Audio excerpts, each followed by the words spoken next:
estamos sobre o tema Até o Fim. Você que já é da casa aí já está familiarizado com esse tema. Estamos fazendo aí um estudo exegético de cada capítulo do livro de 1 João. Então falamos aí na primeira semana lá a respeito de capítulo 1 de 1 João, capítulo 2, capítulo 3 e hoje falaremos sobre o capítulo 4. Você já pode pegar sua Bíblia, meus queridos, e abrir comigo. 1 João, capítulo 4, lá no versículo 7. 1 João 4, versículo 7. Essa carta, João, quando escreve essa carta, ele está tentando ali, de alguma forma, se posicionar como igreja de algumas heresias que rondavam aquele tempo, na verdade estavam muito em alta naquele tempo, que era o gnosticismo. E ele vai lá e fala aos crentes dentro da igreja: cara, vocês têm que se manter assim, assim, assado.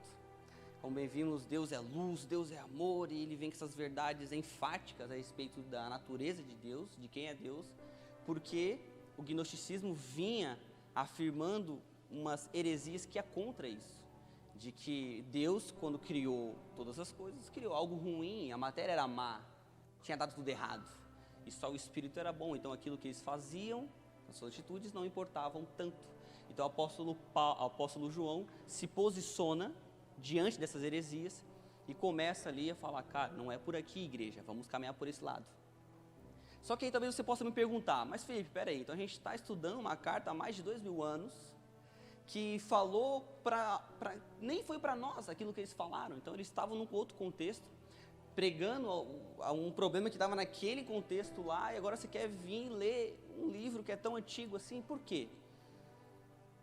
Meus amados irmãos, Satanás, ele não muda suas artimanhas, assim como de alguma forma ele se posicionou naquele tempo, ele tem se posicionado nos nossos dias, e agora de uma forma muito mais maquiada, de uma forma muito mais simples, mais sutil. As heresias continuam vindo contra a igreja, onde afirmam que Deus, ele não é soberano sobre todas as coisas, onde afirma que Senhor Jesus não é Deus, onde de alguma forma vem com uma teologia liberalismo, onde você pode fazer o que você quiser, e é isso aí. Onde vem também com uma teologia mais pragmática, uma teologia mística. Elas só mudaram o nome, mas as heresias continuam de alguma forma rondando a igreja, onde traz a centralidade no homem e não em Deus. O único homem que está no centro é o homem Jesus, não você. E talvez você tenha escutado isso nas redes sociais, que é o auge hoje, onde o Instagram é o púlpito de muitos pregadores. É onde você tem escutado algumas coisas, onde você está, enfim, você é um cara muito importante, você é uma mulher muito importante, que está no centro do coração de Deus, enfim. E talvez coisas como essas você tenha escutado, que afagam o nosso ego. Cara, eu sou tão importante assim? E eu não estou querendo te diminuir a sua importância, claro que nós somos, mas existe alguém muito mais importante. Existe alguém que vem à frente de nós, que está antes da minha importância, é Jesus, é o Pai, é o Espírito, é Deus. Ele é de suma importância, Ele é Deus. Todas as coisas foram feitas por Ele e para Ele. Sem Ele, nada do que existe teria sido feito. Então tudo é para Deus. Você estar aqui hoje precisa ser para Ele, não por você. Por isso que eu comecei esse culto falando sobre isso lá no início. Ainda que nós saiamos daqui recebendo algo do Senhor, essa palavra vai mudar algo no seu coração em nome de Jesus. O maior intuito de você estar aqui é de entregar algo a Deus. Amém? Vamos lá ler 1 João capítulo 4, no versículo 7. E lá diz o seguinte, eu vou ler na versão NVI. Amados, amemo-nos uns aos outros, pois o amor procede de Deus. Aquele que ama é nascido de Deus e conhece a Deus. Quem não ama, não conhece a Deus, porque Deus é amor. Foi assim que Deus manifestou o seu amor entre nós. Enviou o seu Filho unigênito ao mundo, para que pudéssemos viver por meio dele. Nisto consiste o amor. No que consiste o amor? não em que nós tenhamos amado a Deus, mas em que Ele nos amou e enviou o seu Filho como propiciação pelos nossos pecados. Amados, visto que Deus assim nos amou, nós também devemos amar uns aos outros. Vamos orar. Senhor Jesus, estamos aqui nessa noite por Ti, Pai. Te oramos, te pedimos por discernimento da Tua palavra. Que haja apego nosso nas Tuas palavras de vida eterna. Que nessa noite, ó Pai, o Senhor venha ser o protagonista. O Senhor venha estar no centro deste lugar. Que o foco não esteja em mim, mas esteja totalmente em Ti. Eu sou apenas um canal aqui usado para pronunciar as Tuas verdades, ó Pai. Que não haja carnalidade em mim, mas que eu apenas seja um meio pela qual o Senhor vai ministrar os Teus filhos. Que essa noite seja uma noite de conhecimento de quem Tu és. Que o Senhor possa alcançar os Seus filhos que estavam perdidos. E que eles possam sair daqui, ó Pai, praticando o amor. Nós oramos em nome de Jesus. Amém. Amém, meus queridos. Então, no primeiro capítulo ali de 1 João, ele vem e fala a respeito de que Deus é luz, de que Deus é amor, ou seja, Deus é luz e Ele se revela, e Ele é amor, e Ele se entrega. Então, a luz de Deus, ela revela quão pecadores nós somos. Deus é santo. E diante dessa santidade, não há um homem e uma mulher que permaneça em pé. Diante de Jesus, se Ele se apresenta a você, é impossível não se constranger e falar, eu sou um homem pecador. Na verdade, quando tem um primeiro encontro, o apóstolo Pedro com Jesus, e quando Jesus fala, vamos lá pescar, e joga a rede do outro lado, vem aquele monte de peixe, a primeira coisa que Pedro fala é, afaste-se de mim, pois sou homem pecador. Então o primeiro encontro com Jesus, Ele faz isso com a gente, Ele muda algo na nossa cabeça. Cara, como eu sou pecador. É impossível estar diante de Jesus e não ser constrangido pelo meu pecado. É impossível. Mas esse mesmo Deus que é luz, que revela a minha pecaminosidade, é o Deus que é amor. E revela o seu amor entregando o seu Filho. Aquilo que Deus tinha de mais importante, Ele entregou a você, aos seus filhos. Então o amor de Deus é expresso quando Ele entrega o seu Filho unigênito para morrer por nós, como propiciação dos nossos pecados. No versículo 7, começando ali no capítulo 4, ele diz, amados, amemos uns aos outros, pois o amor procede de Deus. Na versão NVT, ele diz, continuemos a amar. Então há esse encorajamento do apóstolo João para que nós continuemos a amar. Em outras palavras, se você foi alcançado por esse amor, o mínimo que você faz agora é manifestar dele. Porque nada do que você recebeu é para que pare em você.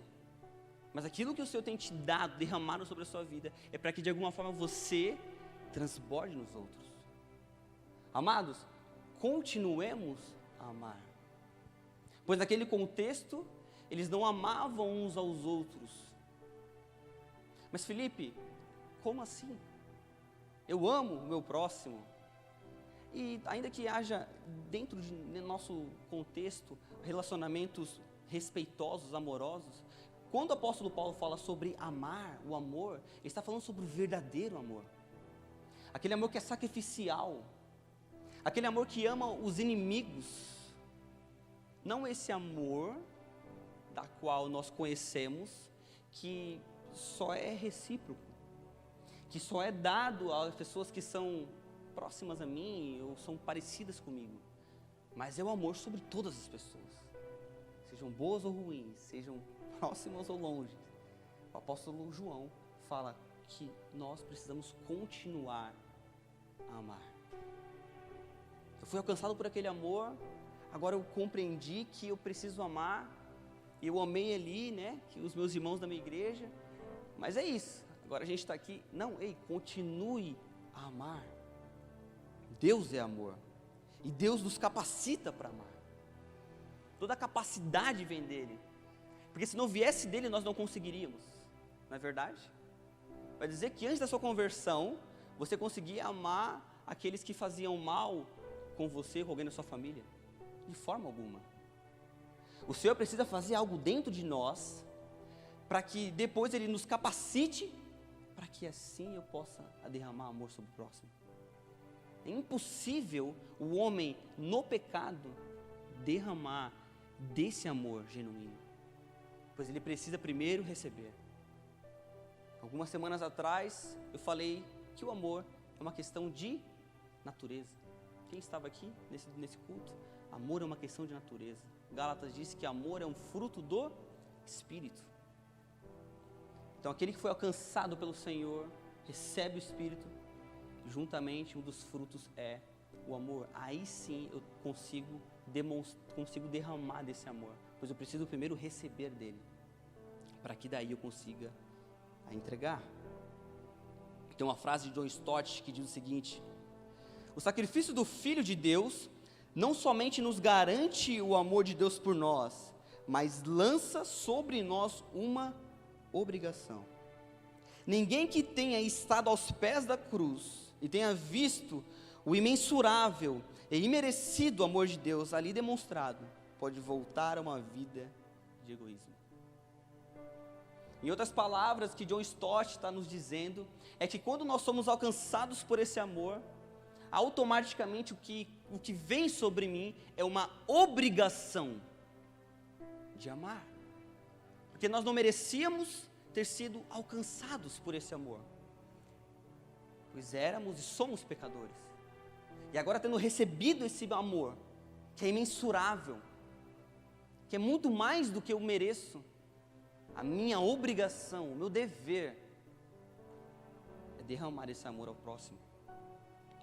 Tanto que, olha o que o apóstolo Paulo diz em Romanos no capítulo 13, no versículo 8: não devam nada a ninguém, a não ser o amor de uns pelos outros. Quem aqui já ficou devendo? Seja sincero, não mente para mim. Quem já... Levanta a mão aí. Já foi pro Serasa, né, meu filho? Minha filha. Eu sei. O apóstolo Paulo vem e fala assim, olha, não devam nada a ninguém, a não ser o amor de uns pelos outros. A única coisa que o apóstolo Paulo te encoraja a dever é o amor de uns pelos outros. Ah, pastor, meu irmão lá falou um negócio que eu não concordei. A gente acabou brigando ali. E o que eu preciso fazer agora? Eu vou mudar de grupo pequeno, eu vou sair da igreja, vou para outro lugar. Eu não estou mais bem porque há essa inimizade entre eu e o meu irmão. Não devo nada um ao outro, a não ser o amor. Volte lá e reconcilie-se com seu irmão. É isso que o apóstolo Paulo fala para nós. É isso que nós compreendemos ao ler a palavra de Deus. Que haja apenas a dívida do amor em nosso meio. E nós eternamente seremos devedores desse amor. Sabe por quê? Você vai ser eternamente devedor desse amor. Porque é impossível diante de Deus, impossível, você conseguir, por meio da gratidão, se igualar. Por exemplo, eu fui alcançado por esse amor, agora eu vou retribuir para Ele e falar assim, Senhor, o Senhor me amou tanto, eu quero te entregar da mesma forma. É impossível, nós sempre perderemos nessa luta contra Deus. É impossível ganhar dele. Ele sempre vai derramar sobre você muito mais do que você merece. Sempre. Ainda que você chegue agora recém-convertido e animado e fala, meu, vou agora ofertar mais, eu não sei, eu vou servir na igreja, eu vou pregar o evangelho lá no Acre, eu vou fazer o possível para de alguma forma demonstrar esse amor. que a palavra nos deixa muito claro é que você fazendo tudo isso ou fazendo de menos, Deus te ama da mesma forma. A diferença é que aquele que mais entrega é o que mais recebe. Não pela parte de Deus, pois Deus é o mesmo, Ele não muda. Mas se você está mais perto, obviamente você vai sentir mais desse amor. Quando John Stott fala isso, é impossível aquele cara que estava no pé da cruz, foi alcançado por esse amor, cara, ele não se veja como um devedor disso, falar assim, olha, o que eu preciso fazer é pregar esse evangelho. O que eu preciso fazer é amar o meu próximo. Porque eu não merecia esse amor. E tendo recebido, o mínimo que eu faço é entregar. Sempre perderemos contra Deus. Gosto daquela parábola, quando Jesus está com os seus discípulos, a parábola do Senhor e do servo. O servo devia uma dívida ao seu Senhor, e a dívida era muito alta, ele vai ao seu Senhor e suplica para ele, Senhor, perdoe-me a minha dívida. E ele vai lá, não, tá bom, então tá perdoado. Aí esse servo sai, e ele tem um conservo. Aí o conservo encontra ele, e aí ele fala assim, tu tá me devendo 10 pilinha lá, como pegou de mim uma vez para arrumar o pneu da bike, tá me devendo 10 pilinha. Ele fala assim, mas Senhor, me perdoa, eu não tenho como entregar isso aqui. O que o servo faz com o seu conservo? Ele lança ele no calabouço, até que pague os últimos centavos. O senhor desse servo fica sabendo e manda chamar o servo. E quando ele olha para o servo e fala assim, o que aconteceu, cara? Você não foi perdoado de uma dívida muito maior? E não pôde perdoar uma dívida menor para você? Agora, peguem ele, lancem-no na prisão e só soltem quando ele pagar o último centavo. O que Jesus está falando com essa parábola é que você foi perdoado de uma dívida muito maior. O seu pecado feriu a Jesus, fere a Ele. Ele foi morto pelos nossos pecados, pelas nossas transgressões. Ele foi colocado naquele madeiro, onde era o meu e o seu lugar. Ele morreu em nosso lugar. E agora, dentro da sua família, você não pode perdoar uma picuinha? Dentro do seu trabalho, alguém falou uma coisa que você não gostou, você não pode perdoar? Pastor, eu não consigo perdoar o meu irmão do meu GP porque ele é um saco. Como assim? Não faz sentido. Nós fomos perdoados por algo muito maior, meus irmãos. O mínimo que nós fazemos é perdoar. Continue a amar. Continuando o texto, versículo 8. Quem não ama não conhece a Deus, porque Deus é amor. E foi assim que Deus manifestou o seu amor entre nós. Ele enviou o seu Filho unigênito ao mundo, para que pudéssemos viver por meio dele. Nisto consiste o amor, não em que nós tenhamos amado a Deus, mas em que Ele nos amou e enviou o seu Filho como propiciação pelos nossos pecados. Amados, visto que Deus assim nos amou, nós também devemos amar uns aos outros. Um grande argumento desse texto: Deus nos amou como nós éramos. Olha para o seu irmão que está do seu lado e fala isso para ele. Deus nos amou como nós éramos. Deus nos amou como nós éramos. Deus não apenas nos amou, Ele provou desse amor entregando o seu Filho em nosso lugar. Pois o amor não consiste naquilo que entregamos a Deus, mas em que Ele nos entregou. Nisso consiste o amor. Eu não precisei, primeiramente, mudar os meus hábitos, para daí sim ser amado pelo Senhor. Ele me amou quando eu era pecador. Quando eu ainda estava lá, vivendo a vida no pecado. Me via como alguém crente, de certa forma, ia à igreja com uma frequência mínima, mas me via um cara bom. Porque nunca roubei, nunca fiz coisas graves. O máximo que eu fazia era uma festinha, um uso errado de alguma coisa aqui e ali, mas isso não impacta em nada, isso não fere ninguém. Eu me via como alguém bom. Mas quando eu conheci Jesus, eu recebi desse amor, ainda pecador. Aquilo foi constrangedor demais. Se você já se converteu lá atrás, você vai compreender o que eu estou falando e vai lembrar da sua conversão. Quando você ouviu das verdades do Evangelho e pensou uma reflexão consigo mesmo, cara, como eu sou pecador, mas eu sinto algo muito estranho nesse lugar, eu sinto que o Senhor me ama, e é o amor que Ele derramou sobre vocês, quando nós ainda éramos pecadores. Romanos capítulo 5, versículo 8, mas Deus demonstra o seu amor por nós. Cristo morreu em nosso favor quando ainda éramos pecadores. Olha como Deus demonstrou o seu amor por nós. Jesus morreu por nós quando nós ainda éramos pecadores.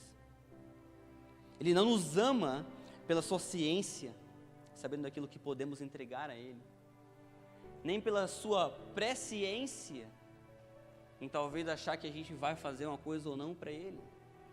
Ele nos ama porque Deus é amor. Até porque nada do que você faça, entregue ao Senhor, vai ser o suficiente. A única coisa que pode acontecer é você se sentir privilegiado, grato, e falar como é bom fazer parte desse privilégio, de entregar algo a Deus, como nós ouvimos no momento da contribuição. É um privilégio, é uma dádiva, entregar algo a Ele, mas você nunca vai conseguir se igualar a isso, de forma alguma. Então Ele não nos ama pela sua presciência de tudo, pela sua onisciência de tudo. Ele nos ama por quem Ele é, porque Deus é amor.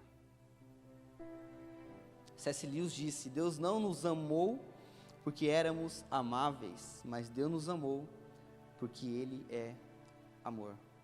Conhecendo a Deus é que aprendemos a amar, e não amando que nos conhecemos a Deus. Quando eu conheço a Ele, aí sim eu aprendo a amar. Quando eu conhecia Jesus, aí sim eu aprendi a amar os meus familiares. Quando eu conhecia Jesus, aí sim eu aprendi a amar minha esposa. Se não fosse Jesus dentro do meu casamento, nós não estaríamos juntos. Porque o Senhor nos capacitou a amar verdadeiramente. Não o amor que o Whindersson tem pela Luísa, ou o Gustavo Lima pela Andressa, acho que é, né? Não sei, eu sou bem por fora dessas notícias. Eu lembro que eu ouvi muito disso.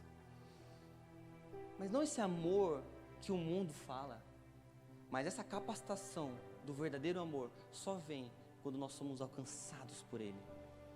E Ele começa algo em nós, Ele muda algo dentro de nós, e agora Ele me capacita para que eu possa amar. Ainda que errem contra mim, eu sempre lembro, o Senhor me amou ainda quando eu era pecador, cara. Versículo 12. Ninguém jamais viu a Deus. Se nós amamos uns aos outros, Deus permanece em nós, e o seu amor está aperfeiçoado em nós. Sabemos que permanecemos nele, e ele em nós, porque ele nos deu do seu Espírito. E vimos e testemunhamos que o Pai enviou seu Filho para ser o Salvador do mundo. Se alguém confessa publicamente que Jesus é o Filho de Deus, Deus permanece nele e ele em Deus. Assim conhecemos o amor que Deus tem por nós e confiamos nesse amor. Deus é amor. Todo aquele que permanece no amor, permanece em Deus, Deus nele. Só somos conhecidos por Cristo quando confessamos a Cristo. Talvez você já ouviu essa frase, mas cara, o importante é crer. O importante é aquilo que está dentro do meu coração, e eu creio em Jesus. Quem já ouviu essa frase? Normal, eu já vi isso várias vezes. Não, mas Felipe, o importante é crer, cara. Eu creio em Jesus. Não impacta muita coisa. Mas, meu irmão, o que Tiago diz é que crer até os demônios creem. O que diferencia nós dos demônios? Se eles também creem que Jesus é o Filho de Deus. Quantas vezes alguém endemoniado tem um encontro com o Senhor Jesus e a primeira coisa que eles falam assim: o que fazes aqui antes do tempo, Filho de Deus, Filho do Altíssimo? Vai nos expulsar daqui? Eles reconhecem que Jesus é Deus. Eles creem em Deus. E o que o apóstolo João está dizendo é que se nós confessarmos a Cristo, então não basta crer, mas confessar que Jesus Cristo é o Senhor. A fé sem obras ela é morta. E é impossível ter sido alcançado por esse amor, por esse Jesus, e a sua vida continuar inativa. Você não tem mudanças exteriores. Impossível. Pois o gnosticismo acreditava nisso. Agora, um crente que foi alcançado por Jesus, de forma alguma, acredita nisso. Porque se ele foi alcançado, automaticamente esse amor gera em mim passos práticos. Eu começo a mudar a minha conduta. Uma vez eu vi um vídeo e um pastor falava que antigamente, quando o crente ele se convertia, ele começava a ter umas mudanças exteriores, né? A roupa mudava. E aí ele já não, quando início das semanas ele estava no barzinho tomando uma cervejinha, um cortezinho, 50 centavos, uma pinguinha. Agora ele não estava mais. Agora os amigos dele via ele passando com a Bíblia debaixo do braço. Aí ele era ridicularizado. Olha, agora virou crente, olha lá. E aí ele continuava indo. Aí agora a filha dele conhecia alguém dentro da igreja, namorava com alguém dentro da igreja. Então havia mudanças exteriores.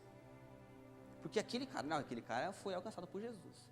E na nossa igreja contemporânea, você vê um pastor de calça rasgada, meio estranho. E isso de alguma forma engana muita gente. Porque daí você está lá no seu trabalho, você se converteu, e o seu amigo olha para você e fala assim: cara, é o mesmo Felipe. Ele não mudou nada, ele nem se converteu, cara.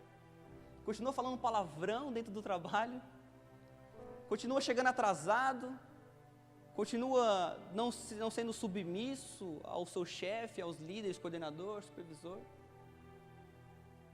Continua saindo, festejando, não teve mudanças na sua vida.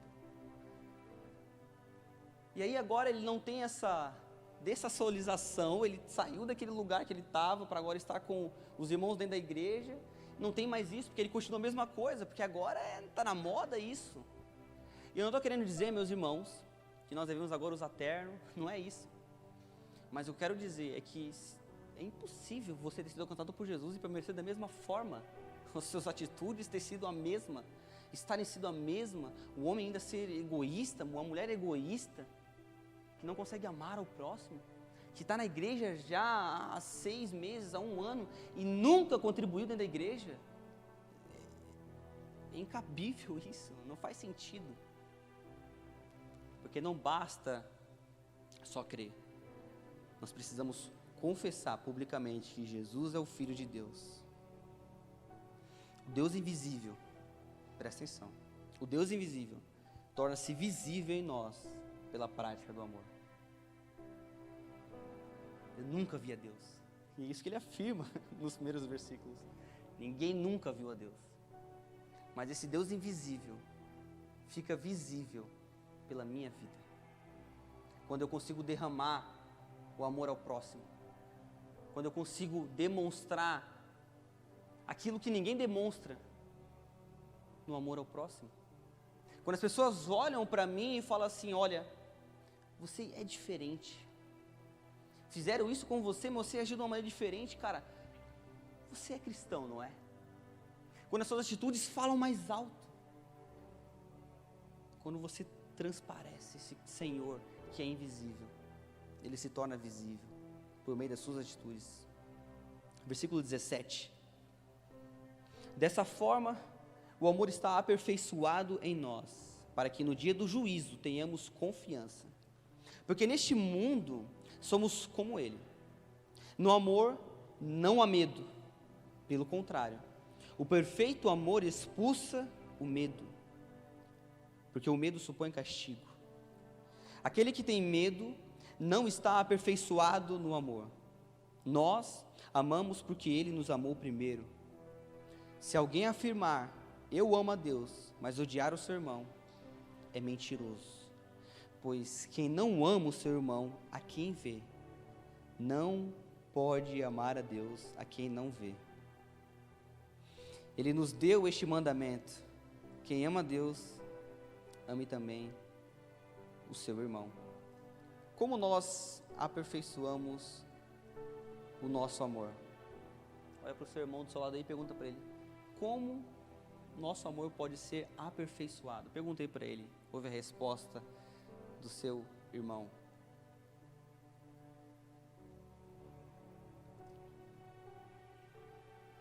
O nosso amor, ele é aperfeiçoado quando nós permanecemos em Deus. Tropeçou, pecou, permaneça em Deus. Está num dia mau, triste, abatido, aflito, permaneça em Deus. Não vou para a igreja porque eu estou meio mal. Não vou para a igreja porque eu acordei meio virado. Já ouvi isso? Eu não vou lá porque por isso, por aquilo. Meu irmão, permaneça em Deus, para que o amor dele seja aperfeiçoado. Nós entramos num processo de santificação após a conversão. Esse processo, ele só se conclui na vinda de Jesus. Então, até que o Senhor venha, nós ainda estamos nesse processo diariamente, constantemente. Então, é impossível você que vive uma prática dentro da igreja, nos grupos pequenos, sendo discipulado, não confessar os seus pecados. Porque nós estamos em um processo de santificação. Não fomos por completo santificados. Nós ainda pecamos e precisamos constantemente recorrer a Deus. Sermos aperfeiçoados nesse amor. Então a gente vai tropeçar, a gente vai errar. Meu irmão, você vai desanimar. Quantas vezes você já desanimou? Quantas vezes você já pecou? Permaneça em Deus. Felipe, como é que eu permaneço nele? Na sua palavra.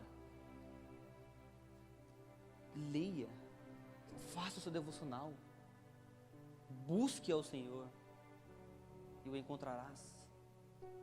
Permaneça em Deus. E eu queria dar 3 conselhos práticos sobre isso. Primeiro, ame a Deus com uma vida devocional, sendo assíduo nos cultos, sendo fiel, generoso nas suas contribuições. Ame a Deus. Então quer dizer que se eu contribuir na igreja, demonstra que eu amo ao Senhor? Claro. O próprio Jesus deixou muito claro. Vocês estão praticando essas coisas aqui, estão omitindo aquelas, o amor, a fidelidade. Você deve continuar praticando essas coisas, mas sem omitir aquelas. Continue fazendo. Não tem a ver com você entregar muito ou entregar pouco, mas você sempre entregar para que nada te tenha e apenas eu tenha você. Porque nosso coração é uma fábrica de ídolos.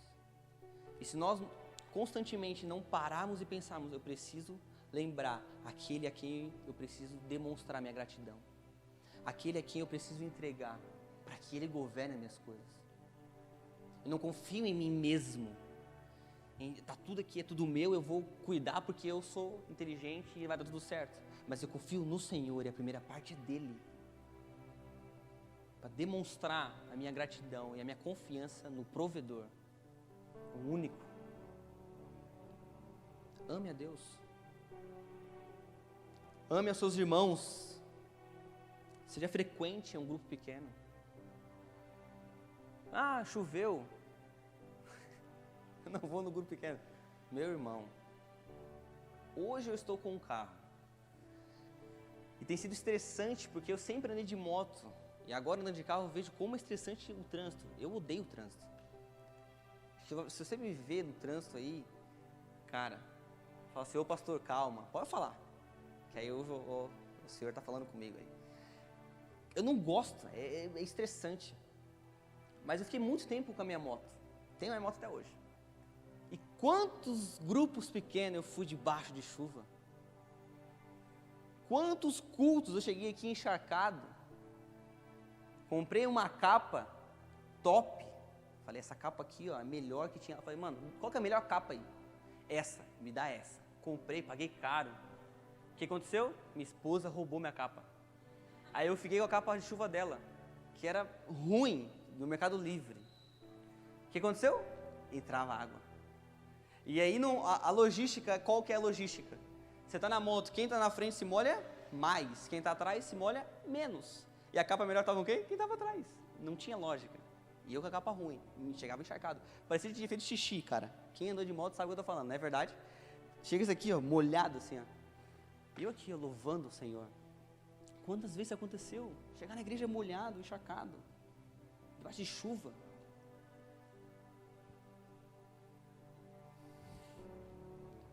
Amo seus irmãos, seja frequente no GP, não falte por nada. Discipule os novos convertidos. Mas Felipe, eu não sou discipulador ainda, como é que eu vou discipular esse cara? Mas quem disse que você precisa ser um discipulador para discipular? Você precisa ser alcançado por Jesus e influenciar outras pessoas. Gere influência sobre elas, influências boas, pelo amor do Senhor Jesus.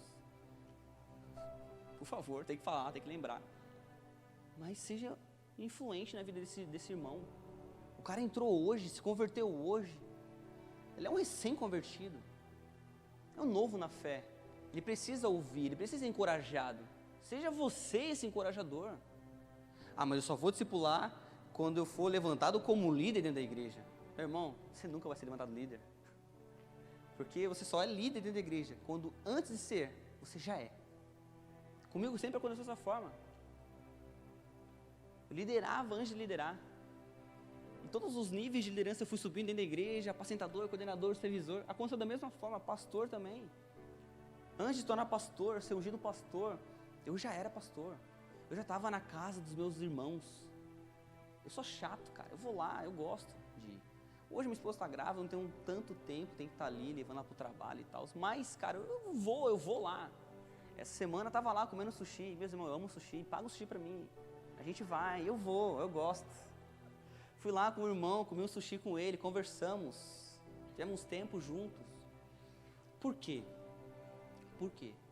Porque a minha vida é isso. É manifestar aquilo que eu recebi. É entregar aquilo que eu recebi.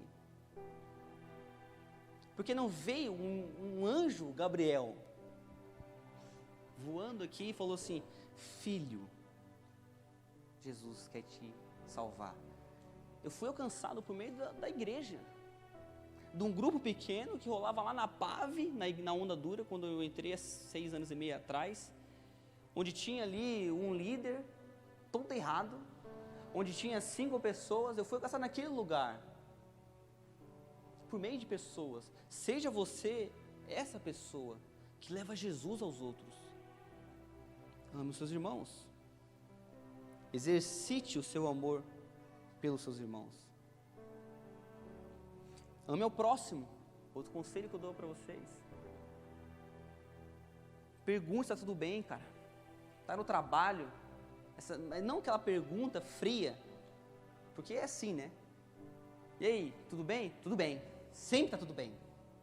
Ninguém vai falar, cara, se passou no trabalho lá, opa, tudo bem? Não, eu estou mal.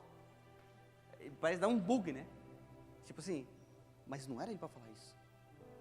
Ninguém nunca falou isso, o que eu vou falar agora? Não. E aí, meu irmão, bom dia. Você está bem, cara? Cara, não me esqueço quantas vezes isso aconteceu dentro do trabalho, na VEG, onde eu trabalhava lá. O bebedouro era o ponto. Era o fluxo lá, o bebedouro. Tipo, os caras tomavam água assim, ó. que era o momento de descansar. Vocês sabem o que eu estou falando. O bebedouro era o ponto. Quando chegava no bebedouro, cara, tava lá tomando água, apertava até devagar ali para sair água. E eu olhava pro meu irmão aqui. E irmão, como é que você está? Você está bem? Ah, cara. Aí já era, né? Ah, o que foi, cara? Ah, meu relacionamento não tá legal. Eu já ouvi, cara, pessoas, homens e mulheres, pessoas que chegaram pra mim e falaram assim, cara, meu casamento tá destruído. Eu não sei mais o que eu faço. O cara, com 45 anos de idade, o filho dele é mais velho do que eu. Mais velho que eu. Ele olhou pra mim e falou assim, cara, eu não sei, cara. Não tá legal e tal. Eu falei, meu irmão, eu vou orar por ti, cara. Não, eu vou orar por você. Mas permaneça no seu casamento. O casamento é uma bênção de Deus, cara. Seja fiel lá. Fica firme lá, meu irmão. Vou estar orando por você, beleza? Valeu, meu irmão. Aí saí do bebedouro. Aí depois só via ele quando passava ali. Opa. Quantas vezes isso aconteceu? Se importe, pergunte para as pessoas. Mas Felipe, eu sou introspectivo. Eu não tenho facilidade de falar como talvez você tenha. Bora vencer isso aí. Você precisa. Se importe com os seus sentimentos, com os sentimentos dos outros. Às vezes a gente é um pouco carrancudo, tem algumas pessoas que são mais frias, e aí aquelas pessoas que são mais emotivas, você ignora e fala assim, ah cara, vira homem, vira mulher de uma vez. Se importe com os sentimentos dos outros. Às vezes você vai perder um cachorro e não vai sofrer tanto como outra pessoa vai sofrer. Mas se importe, cara. Não seja frio. Não seja apático. Se compadeça do próximo. Ame ao próximo. Ame os seus inimigos. Ore pelos seus inimigos. Senhor, que o Senhor abençoe o fulano mais do que a mim. Amém? É difícil, mas é o que a palavra nos deixa muito claro. Ore por aqueles que o perseguem. Você já orou pelos seus inimigos? Já orou por aqueles que o perseguem? Você já orou por aqueles que ridicularizam você, a sua fé? Você já orou por esses? Ame ao próximo. Perdoe. Elogie. Ame os seus inimigos. João fala para continuarmos a amar. E precisamos continuar a sermos aperfeiçoados nesse amor. E o que faz com que eu seja aperfeiçoado nesse amor, é eu permanecer nele. De uma forma inativa, fazendo nada, de forma alguma. Amando ao Deus, amando ao próximo, amando os meus irmãos, amando os meus inimigos. Esses são passos práticos para que você permaneça em Deus. E permanecendo, seja aperfeiçoado nesse amor.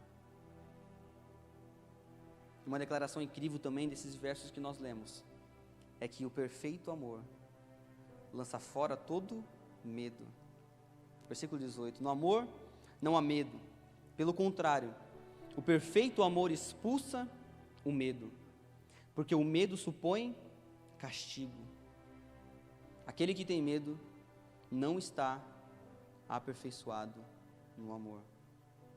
A mãe de todo medo é o medo pelo juízo, porque o medo supõe castigo. Quem está em Deus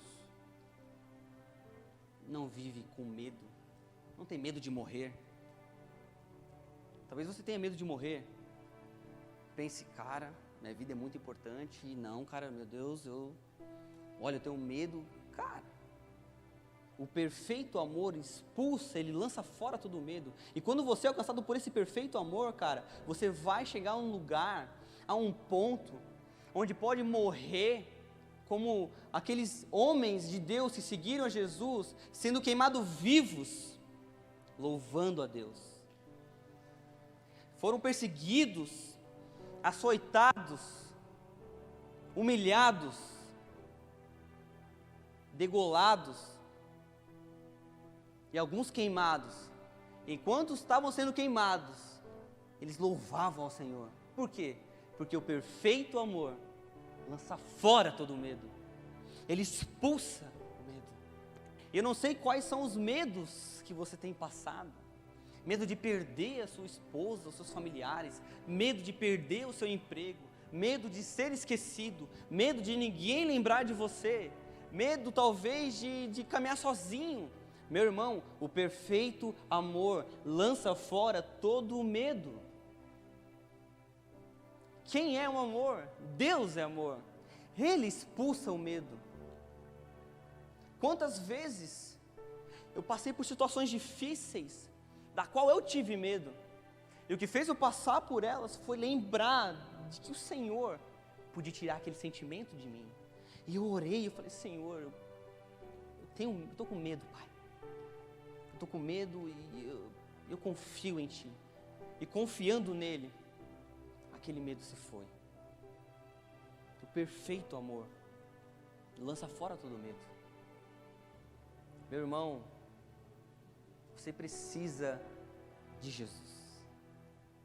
Talvez você chegou aqui pela primeira vez, ou talvez você está caminhando aqui com a gente algumas semanas e não se rendeu a esse Deus que é soberano sobre todas as coisas, que lança fora todo o medo, que demonstrou o amor dele, enviando o seu Filho unigênito.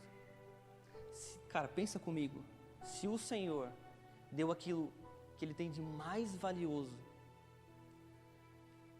o que mais Ele precisa fazer por você? Eu vou ser pai, já sou pai, minha filha nasce em março. Eu não vou entregar minha filha por alguém que eu nem conheço, mas Deus o fez. Ele demonstrou esse amor nos amando quando nós ainda éramos pecadores. Você precisa ser alcançado por esse amor, cara. E não sou eu que vou fazer isso, mas é Ele.